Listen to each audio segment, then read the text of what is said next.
Alexis and I wanted to jump on today and just talk to you about some things that we know you're probably already thinking about, like your finances in these uncertain times. Um, I'm hardly ever on IG Live. I'm trying to get better. I apologize for that. But since I am here, I do want to take a minute to just back up and introduce myself. I'm Fatima Pierce, and through Hickman Rose Strategies, I coach women on career transitions, and I also advise businesses and small nonprofits on strategic planning and evaluation, just always to level up in business and in organizational capacity. So I'm excited to join you. In that description, you didn't hear me say anything about being an expert in finance. So that's why I asked my business bestie, Alexis, to come on and join us. And I'll have her introduce herself in just 1 minute, but wanted to, just start by saying why we are here. Like I mentioned, we're all just hunkered down during these times. We're getting conflicting information in the news. Everything's back and forth. And excuse me, as if we don't already have enough to worry about, we might be thinking about or facing unemployment or loss of an income or loss of your business, your clientele, or maybe you're just teeter-tottering, or you could have lost investments in the stock market. It's just so many things going on, and so we just wanted to help you come on and figure some of that out. If you've been following Hickman Rose Strategies, then you know that our theme for 2020 is growing and giving. So not just growing our business, but helping you grow as well and giving back and being corporate and socially responsible. So this is a part of that theme, even if the year isn't quite going like we thought it would. Depending on your pre-pandemic situation, you may or may not be eligible for many of the things you've heard about in the stimulus package. For example, I'm here in DC, Alexis is in Atlanta, so $150,000 is a pretty common salary for a professional, but that doesn't mean you don't need help. So what is it that we can do, that you can do to take toll of your financial health and just stay in good shape throughout this now and moving forward? So with that, I will turn it over to Alexis to introduce herself and to get started. Hi, everyone. Thank you for joining. My name is Alexis Sidney, and Fatima, thank you for hosting this today. It's a pleasure. I always have a niche or a passion for talking about finances, and definitely in the arena of taxes. I own First Class Accounting and Tax Services. I have been in the industry for over 16 years now. So you can check us out. Our information is available if you need tax services, any kind of IRS tax resolution, business setup, just everything. But my niche is focusing on small businesses. But today I'm here talking about just personal financial planning. And one of the areas that I thought would be a benefit would be budgeting.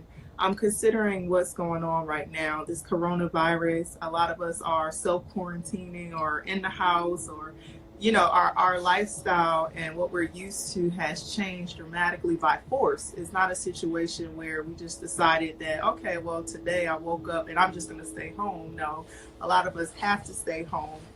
Businesses are closing, shutting down. It's just a different time. And while we're facing these times, I'm sure that you're experiencing a minimal lifestyle, like going to lunch and dinner every day, or lunch dates, or going shopping, or going to get your hair and nails done. Lord knows I need mine done right now. But I don't think the nail shop is even open. I know some places they're shut down completely. Yes, up here they are. They're non-essential. So during these times, you're faced with minimalizing your lifestyle. And one of the things that I want to share is just how to take advantage of that.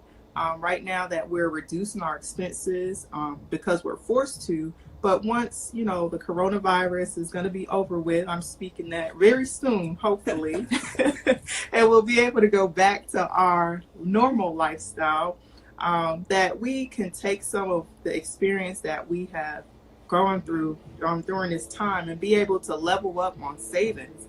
I'm sure a lot of you are noticing like, hey, I really don't need to go to Starbucks 3 times a day like I do.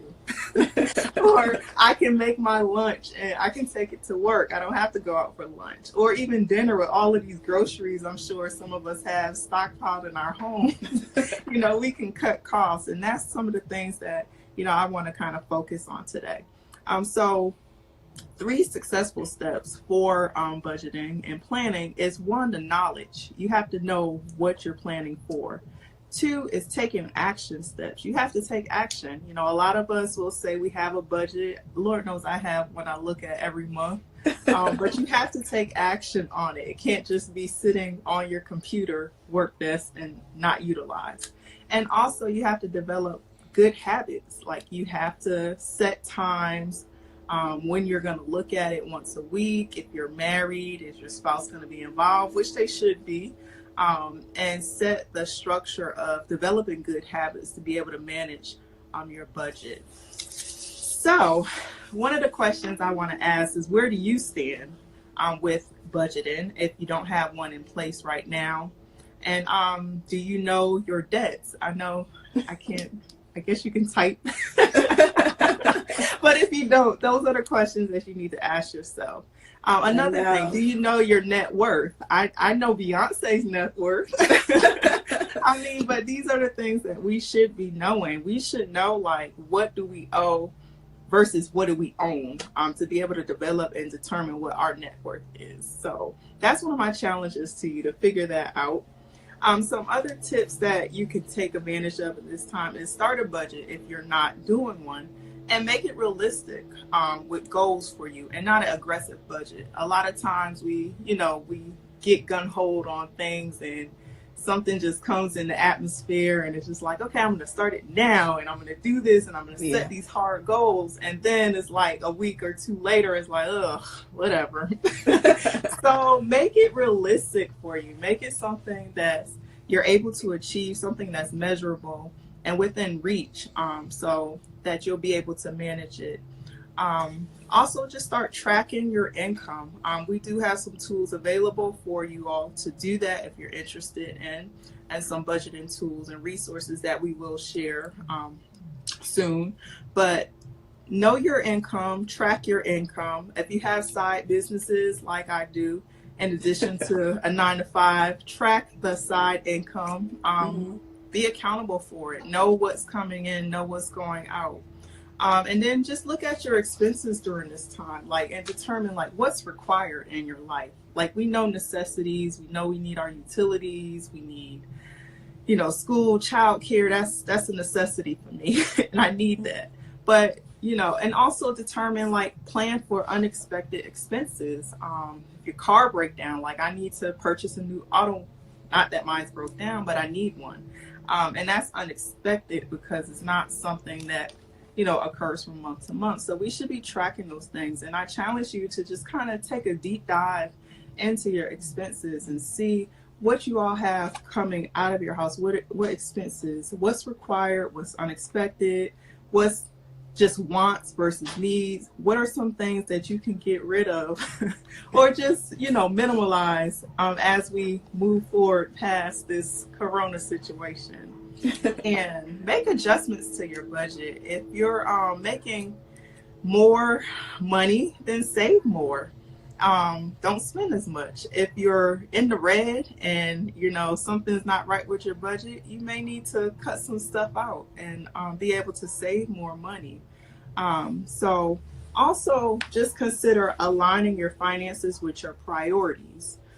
Make your priorities measurable. One thing that I do is I have a whole list of stuff that I want to do. I want to travel. I was supposed to be in Florida right now today, but that was canceled. But I'm home, so I guess I saved some money, right? But just set 3 or 4 priorities and break them up into short term and what's long term, and make something fun for you. For me, a priority short term would be a nice purse, That's something fun for me. But determine what's fun for you, and then just set something that's not so much fun, like, doing a project around the house or whatnot, and figure out the cost for that and start saving towards those, priorities that you have set up, and be able to adjust your budget so that you can increase if you need to, so that you'll be able to meet those priorities that you have set for yourself. Also, savings, that's a big thing. We have to save. And I know right now, a lot of us who have 401ks, we probably don't even want to look at them because of the market. But, the hope is that a lot of us who are on the younger side, who have plenty of years before we reach retirement, it'll bounce back. But for the older individuals who may be close and approaching retirement within the next year or so, I don't know. Hopefully you had it in a conservative type of fund versus the aggressive stocks. Yeah, and just like for savings, use your 401k, to save once, the market gets there, or IRAs. Just look at other tools, but don't keep all your eggs in just one basket. And even just do the old under the mattress trick, save some cash. I know, cash is king now, right? Yeah, so just make a savings plan. Just try to do something, even if it's 10, 20. I know some people say, I don't have nothing left over, but make something left over. Cut out that cup of coffee or that extra hairdo a month and start saving. Set up an emergency fund. That's very important. I'm sure a lot of us right now could have, should have, wished we had an emergency fund, and we don't. So those are things that, right now, while we can't probably set it up now, but just try to work on that. I wish we had an emergency fund, and we don't. So those are things that right now, while we can't probably set it up now, but just try to work on that as the future holds itself and as we move forward. Can I speak on that a little bit? I think you brought up a good point. Like, all of these strategies are excellent, but what if we're already behind the curve and just now getting started? Because as you mentioned, we might be working 9 to 5 and maybe we're putting money into business. Is there hope for people who are kind of struggling right now? Well, for right now, if your business is set up and you keep track of your finances and your documents, there are small business loans available to people and individuals. I know that Congress is working on passing a stimulus bill. I don't want to put those details out there because they can change that at any minute, but I'm sure you all are aware of that. One of the things that you may want to try to just ensure is that your taxes are filed, because I'm hearing that they may be basing that information on your 2019 and 2018 taxes. So just try to check and see, as far as small business owners, what available resources that SBA have available for you. And they have a resource center where if you're unsure, you can connect with one of the representatives there, and they'll be able to walk you through what resources are available on a local level or things that you may be eligible to apply for. I'm seeing that some businesses, you may have to just get very savvy. For instance, I just saw before I logged on that a business that was very prominent, they said they were shutting their doors. And I was like, wow. Nobody's immune from this. Yes, they're shutting their doors and they're taking their business to the home. They're still going to operate, but they're going to have to shift focus and do stuff online. So you just have to get creative and, see what's out there. A lot of the physical stuff may be going online, and you just have to figure out what works for you. But don't give up. But don't, just totally just let it I don't go. want to say, yeah, don't just let Mm-hmm. it go and don't. So you mentioned taxes, and they did extend the filing deadline by 90 days for filing this year. But Yeah, I'm thinking if you know you're going to get a refund, then you might want to go ahead and file now so you can get that refund back and have more cash in your pocket. that And is true. yeah, I think they did pass the stimulus package. I saw on the Washington Post website that they have a calculator on there, so you can go on now, and the first question they ask you is, do you have 20? Did you file your 2019 taxes? And if not, you go to 2018, and then you put in your income, and it'll tell you how much to expect based on the stimulus package. And like I said, I don't know if it's completely approved, but they did have that calculator out there, so you can just get an idea of where you might stand in terms of getting some of that stimulus money. Awesome. That's a good point. And yes, if you have not filed your taxes and you think you're getting a refund, go ahead and file. The states and well, most states, I know the state of Georgia has extended their deadline to concur with the federal government deadline, and that's till July. And then at that time, if you feel you need another extension, you'll have to apply for an extension for the 6 months. So that's enough time, I think. Hopefully, But, hopefully. hopefully. My But goodness. yeah, go And what ahead. about? Oh, go ahead. Oh, go ahead. I was just going to ask about debt, because even high earners sometimes have high debt. So, like calling creditors or getting interest reduced or things like that. Did you have any tips about how to handle loans and credit? Well, for one loan that I can speak highly of are student loans. If you have student loans and you've been paying on them or you have plans set up, now is the time to go ahead and reach out to them. I'm hearing, I know some of my clients have been faced with their tax refunds taken because of student loan debt. But Wow. if you did file within a certain period in March and they took your refund, they will be automatically or supposed to be giving that money back to you to help. But if you did before that, then my understanding is that they're not going to Mm-hmm. return your funding. So just like contact your lenders, your creditors.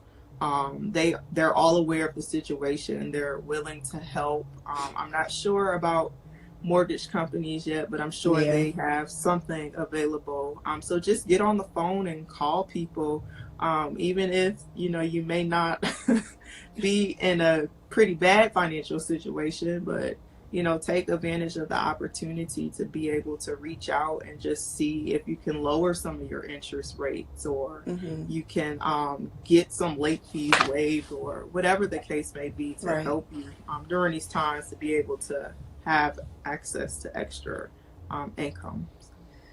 I was surprised. I saw a statistic that said 9 million people are in default on student loans. So, like, I guess folks are just not paying them on a regular basis.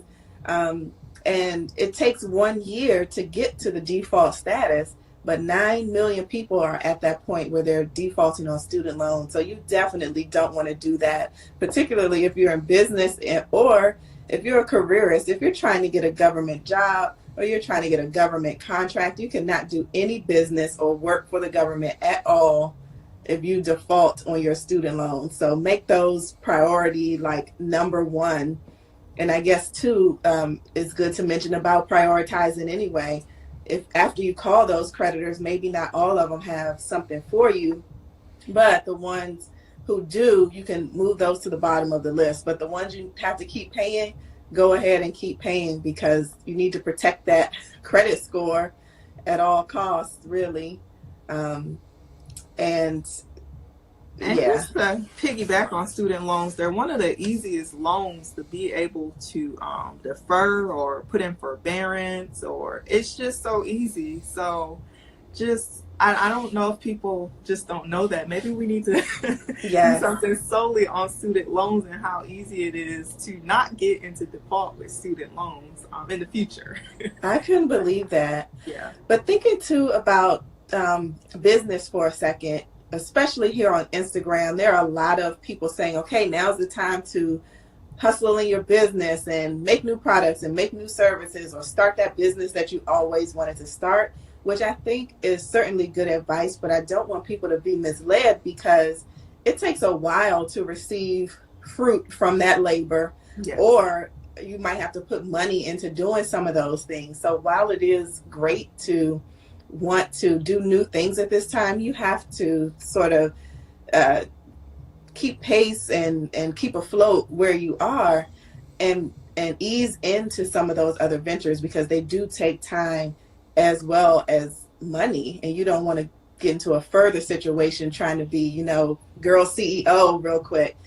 And there's nothing wrong with that, but if you did not have that structure in place prior to pandemic, like we said, your pre-pandemic situation wasn't there, this is not an overnight thing. So it's better to just kind of start where you are and go from there. And the same with careers. Like, say you wanted to work on your resume during this time or get a higher paying job during this time, that's fine too. But those things are going to take a long time before you get to see any results from that. So I think this advice is so valuable because it's stuff that you can do today and sustain long term. You started out by saying that budgeting is hard to stick to, but if you do it in a way that works for you, you'll be more likely to sustain it. And also, you don't want to get into this situation again. You and I both come from the public sector background in emergency management. And one of the statistics that they always used to say is that the average American person doesn't have $400 in an emergency. So you need cash, you need an emergency fund, you need a budget, and that's for all income levels. And I think middle class or the upper middle class, people who are making $100, $200, $300,000 are still sometimes in trouble because we don't think about things like that. But you also see that that's the group that's not going to get any help in a time of need, because you either have to be a billionaire or, almost working poor to get some of these incentives and relief items that are being given out now. That's true. Yeah. That is so true. Yeah, unfortunately. So was there anything else that we missed? So tell me the three things again. I have knowledge, action, and what was the third one? Good habits. Good habits. Okay, I'm going to write that down. Yeah. And I don't think we talked. Go ahead. No, I was going to say there was one thing that I wanted to mention was just tools that you can use to help you. Okay. A lot of your bank accounts offer services where they'll track expenses if you set it up. I believe Chase Bank does, and there's another one that I'm certain that has those tools. Your credit card companies, they have the budget and tracking tools available, some of them. And just definitely get in a habit of trying to use some tools. And we do have a free resource available today for those who join, where it has a lot of budgeting tools and resources for you and information. And if you're interested, and connecting with a financial planner. Unfortunately, that is something that a service I don't offer, but they have those resources available to you, and I have all of that listed for you in the resource guide for budgeting. So take advantage of that. Take some time to just look at the resources provided and develop a strategy, develop a budget, just prioritize your life. Start saving. So I hope you check out that resource. Okay.